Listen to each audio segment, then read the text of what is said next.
Short circuit की वजह से घर में रखे 2 सिलेंडर में विस्फोट की आशंका। धमाका इतना तेज था कि कमरे की दीवार उड़ गई। पुलिस ने घायलों को अस्पताल में भर्ती करवाया।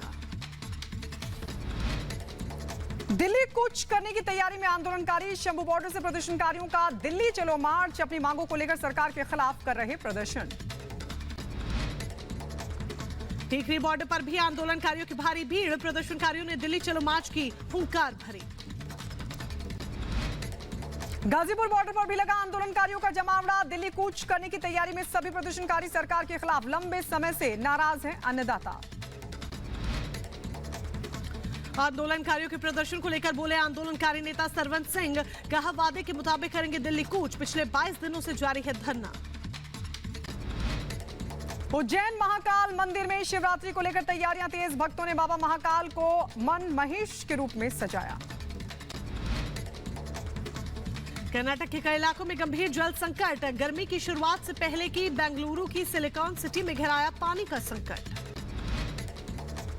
गुजरात के मोरबी में पुलिस की कार्रवाई। एक गोदाम से 400 से ज्यादा सिरप की कार्टन जब्त किए। पूर्व सांसद धनंजय सिंह को एक बड़ा झटका। जौनपुर अपहरण और रंगदारी मामले में दोषी करार। एमपी एमएलए कोर्ट आज सुनाएगा सजा। उत्तर प्रदेश के अलीगढ़ में पुरानी रंजिश के चलते 2 बच्चों में हुई मारपीट। हाथापाई में एक युवक की गोली लगने से मौत। पुलिस ने 3 आरोपियों को धर दबोचा। एटा में जिलाधिकारी के निर्देशों के बाद प्रशासन की बड़ी कार्रवाई। फर्जी रोडवेज बसों के खिलाफ चलाया गया अभियान। प्रशासन ने कई फर्जी रोडवेज बसों को पकड़ा। उत्तर प्रदेश के कानपुर में पुलिस प्रशासन ने सुरक्षा के चाक चौबंद किए इंतजाम। भारी संख्या में पुलिसकर्मी और फायर ब्रिगेड के कर्मी रहे मौजूद। उत्तर प्रदेश के बहराइच में नदी में कूदकर खुदकुशी कर रही महिला को पुलिस ने रोका। Video viral. घरेलू विवाद को लेकर महिला कर रही थी खुदकुशी। उत्तर प्रदेश के हाथरस में लोडर गाड़ी ने बाइक सवार पति पत्नी को मारी टक्कर। हादसे में महिला की मौके पर ही मौत। पति गंभीर रूप से जख्मी। बदायूं में बाइक और कार के आमने सामने की भिड़ंत। हादसे में युवक की मौत हुई। महिला घायल। पर कार सवार लोग मौके से फरार हुए। पुलिस जांच में जुटी। शाहजहांपुर में तेज रफ्तार कार की कंटेनर से हुई जबरदस्त भिड़ंत। हादसे में 3 लोगों की मौत की खबर। बारात से वापस लौट रहे थे ये सभी लोग। बदायूं में तेज रफ्तार एक कार ने कई लोगों को रौंदा। हादसे में 3 लोग गंभीर रूप से घायल हो गए। कई दुकानों को भी कार ने खराब किया।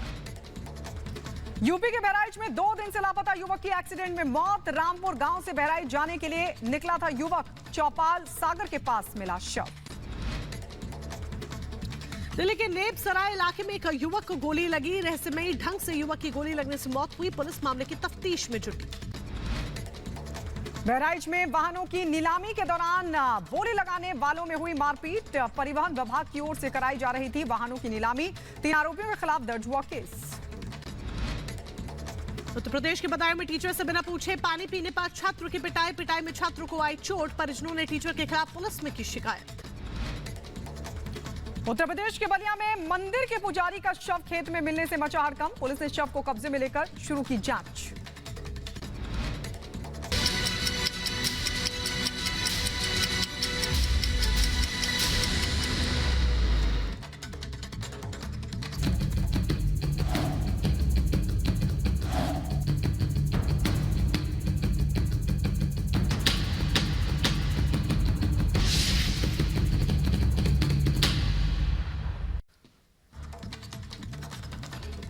और शेख की कस्टडी पर कोहराम मचा हुआ है। यही एक बड़ी वजह है। शाहजहां पर बंगाल सरकार वर्सेस सीबीआई देखने को मिल रहा है। और बड़ी अपडेट आप तक ये पहुंचा दे कि देर रात सुप्रीम कोर्ट पहुंच गई है बंगाल सरकार ने सुप्रीम कोर्ट में याचिका दी है। एक तरफ सीबीआई ने जहां हाई कोर्ट का रुख किया था, तो बड़ी अपडेट यहां पर अब ये निकलकर सामने आ रही है कि बंगाल सरकार ने सुप्रीम कोर्ट में याचिका दी है। सुप्रीम कोर्ट का रुख किया है। संदेश खाली में ईडी अधिकारियों पर हमले की जांच। सीबीआई को सौंपे जाने के कलकत्ता हाईकोर्ट के आदेश के खिलाफ पश्चिम बंगाल सरकार एक बार फिर से सुप्रीम कोर्ट पहुंच गई है और जल्द सुनवाई की मांग कर रही है। कलकत्ता हाईकोर्ट के आदेश के बावजूद शाहजहां शेख को सीबीआई को अभी तक नहीं सौंपा गया है। इस बीच बंगाल सरकार इंटरवीन करती नजर आई और बंगाल सरकार ने सुप्रीम कोर्ट का रुख किया है। बड़ी जानकारी हम यहां तक आप तक पहुंचा रहे हैं, जहां पर संदेश खाली मामले में ईडी अधिकारियों पर हमले की जांच सीबीआई को सौंपे जाने के खिलाफ बंगाल सरकार ने अब सुप्रीम कोर्ट का रुख किया है। और चलिए हम सीधे रुक कर लेते हैं। अखिलेश इस वक्त हमारे साथ हमारे सहयोगी जुड़ गए हैं। अखिलेश, कुल मिलाकर के बंगाल पुलिस सरकार शाहजहां शेख को ईडी और सीबीआई से बचाने की कवायद कर रही है। सुप्रीम कोर्ट पहुंच गई है। क्या कहा गया है? क्या कुछ जानकारी मिल पा रही है याचिका को लेकर? देखिए, यही बड़ा सवाल है कि आखिर इतने बड़े अपराधी को, जिसके ऊपर तमाम पहले से ही गंभीर धाराओं में मामला दर्ज है, महिलाओं के साथ दुर्व्यवहार और बलात्कार की शिकायतें हैं, ईडी के पर हमले की शिकायत है, ऐसे व्यक्ति को आखिर बंगाल सरकार देर रात 1:39 पर याचिका दाखिल करती है और क्यों बचाना चाहती है? यही नहीं, हाईकोर्ट बोलता है कि आप 4:30 बजे तक सीबीआई को कस्टडी में दीजिए और 4 बजे सुप्रीम कोर्ट पहुंच जाती है कल शाम को और सुप्रीम कोर्ट के जस्टिस संजीव खन्ना से मांग करती है कि इस हाईकोर्ट के आदेश पर तत्काल रोक लगाई जाए। लेकिन जस्टिस संजीव खन्ना ने इस पर रोक लगाने से इनकार कर दिया। कहा इस मामले के लिए आप चीफ जस्टिस को मेल करें, हम इसमें कुछ नहीं कर सकते। क्या ऐसी मजबूरी है कि इस तरह के व्यक्ति को बंगाल सरकार देर रात में सुप्रीम कोर्ट याचिका दाखिल करके उसे बचाना चाहती है? सवाल अखिलेश यहाँ पर यही खड़ा हो जाता है, आखिर क्या ऐसी मजबूरी है? क्यों शाहजहां शेख को बचाने की कोशिश बार बार यहाँ पर हो रही है? क्योंकि बंगाल पुलिस भी सीबीआई को सौंपने से शाहजहां शेख को इनकार कर देती है। चलिए लौटेंगे हम आपके पास। इस बीच एक बड़ी खबर आपको बता दें, पुलिस का शाहजहां को सौंपने से इनकार। जी हाँ, इनकार हुआ है सीबीआई को। बंगाल पुलिस ने सीबीआई को नहीं सौंपा है शाहजहां शेख को, कस्टडी हैंडओवर नहीं की है, हाईकोर्ट के आदेश के बाद भी नहीं सौंपा है। तो क्या हाईकोर्ट के आदेश का कोई सम्मान नहीं करती है बंगाल पुलिस? 2 घंटे तक इंतजार करती रही सीबीआई की टीम। हाईकोर्ट ने आदेश दिया था, लेकिन हाईकोर्ट के आदेश की भी अवहेलना करते हुए बंगाल पुलिस ने सीबीआई को शाहजहां शेख को सौंपने से, हैंडओवर करने से, उसकी कस्टडी हैंडओवर करने से साफ इनकार कर दिया। आखिर क्यों शाहजहां शेख को बार बार बचाने की कोशिश हो रही है? ये बड़ा सवाल यहां पर खड़ा हो जाता है। मीनाक्षी का सीधे यहां पर रुक लेते हैं। मीनाक्षी, सवाल यही बार बार खड़ा हो रहा है, शाहजहां शेख को बचाने की कोशिश आखिर क्यों? क्योंकि आप कस्टडी भी हैंडओवर नहीं करते हैं, उधर सुप्रीम कोर्ट का भी रुख कर लेते हैं।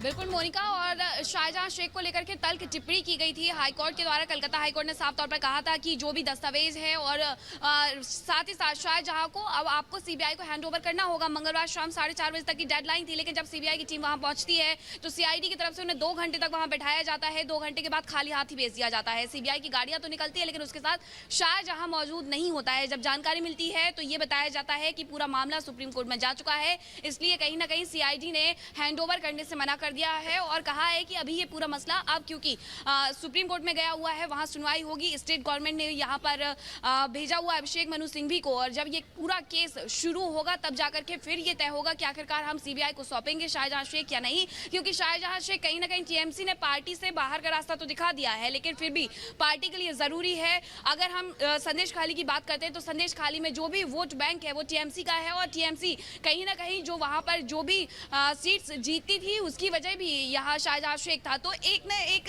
जो चुनावी पहलू है वो भी देखने को मिल रहा है कि वोटों की जो तुष्टीकरण की राजनीति है वो यहाँ पर ममता सरकार के द्वारा की जा रही है। ममता सरकार तुष्टीकरण की राजनीति करते हुए कहीं ना कहीं शाहजहां शेख को बचाने की कोशिश में अभी भी लगी हुई है। इस रिपोर्ट को आपको दिखाते हैं कि आखिरकार शाहजहां शेख को लेकर के टीएमसी क्या कुछ अब नया दांव खेल रही है।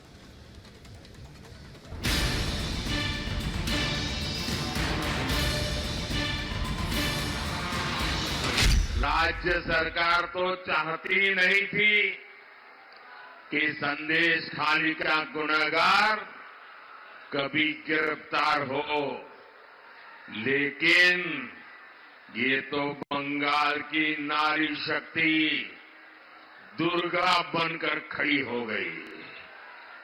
भाजपा का एक एक कार्यकर्ता उनके साथ खड़ा हो गया, तब मजबूरन इस राज्य सरकार को झुकना पड़ा।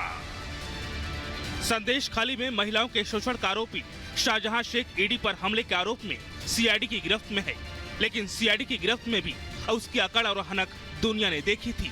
कल कलकत्ता हाईकोर्ट की फटकार ने एक बार फिर से साबित कर दिया कि ममता दीदी के सूबे में अपराधियों की आवाभगत किसी मेहमान से कम नहीं होती। शायद इसलिए भी कलकत्ता हाईकोर्ट ने अपने आदेश में कहा है ईडी अधिकारियों पर हमले के मामले में एसआईटी को बर्खास्त कर मामले की जांच सीबीआई को सौंपी जाए। आदेश के मुताबिक मंगलवार को ही शाम 4:30 बजे तक शेख की कस्टडी सीबीआई को दी जाए। शेख शाहजहां समेत तीनों मामलों की जांच अब सीबीआई करेगी। राज्य सरकार शेख शाहजहां को सीबीआई को सौंपे। हिरासत में लेने के बाद सीबीआई शाहजहां से पूछताछ कर सकती है। हाईकोर्ट के आदेश के बाद बंगाल सरकार बिना पानी मछली जैसे छटपटाने लगी, क्योंकि अब मामला उनके हाथ से बाहर जा रहा था। हाईकोर्ट के आदेश का पालन करते हुए सीबीआई की टीम आरोपी शाहजहां की कस्टडी के लिए पहुंची, लेकिन सीआईडी ने शाहजहां को हैंडओवर नहीं किया। अब सूत्रों के मुताबिक बंगाल सीआईडी की तरफ से शाहजहां शेख की कस्टडी नहीं देने पर सीबीआई कलकत्ता हाईकोर्ट पहुंची है। सीबीआई ने हाईकोर्ट के चीफ जस्टिस को पूरे मामले की जानकारी दी है और चीफ जस्टिस ने आज पूरे मामले पर सुनवाई का भरोसा दिया है। वहीं सूत्रों से खबर है कि ईडी भी कोर्ट में अपना पक्ष रख सकती है। इस बीच कलकत्ता हाईकोर्ट के फैसले के खिलाफ ममता सरकार ने भी सुप्रीम कोर्ट का रुख किया और जल्द सुनवाई की मांग की, लेकिन सुप्रीम कोर्ट से ममता सरकार को राहत नहीं मिली। जस्टिस संजीव खन्ना की अध्यक्षता वाली बेंच ने तुरंत सुनवाई से इनकार कर दिया। जस्टिस खन्ना ने कहा, आप रजिस्ट्रार जनरल के सामने जल्द सुनवाई की मांग करें, हम अभी सुनवाई नहीं कर सकते। शाहजहां प्रवृत्ति और शाहजहां मानसिकता जो जमीन हड़पता है, जो हिंदू महिलाओं की आबरू को उतारता है और फिर विक्ट्री साइन दिखाता है, जैसे मुगलई मानसिकता के क्रूर राजा किया करते थे हिंदू महिलाओं का उत्पीड़न करते हुए, ऐसी मानसिकता का बचाव करने वाले आज टीएमसी सरकार पर कानून का हथौड़ा पड़ा है। जाहिर है, पहले 55 दिनों के बाद शाहजहां शेख की गिरफ्तारी हुई और अब गिरफ्तारी के बाद उसकी कस्टडी को लेकर जिस तरह ममता सरकार सुप्रीम कोर्ट में अपील कर रही है, वो उसकी नीयत को लेकर गंभीर सवाल खड़े करती है। आखिर सीबीआई की कस्टडी में शाहजहां शेख को सौंपने को क्यों तैयार नहीं है ममता सरकार? Bureau report, Republic Bharat.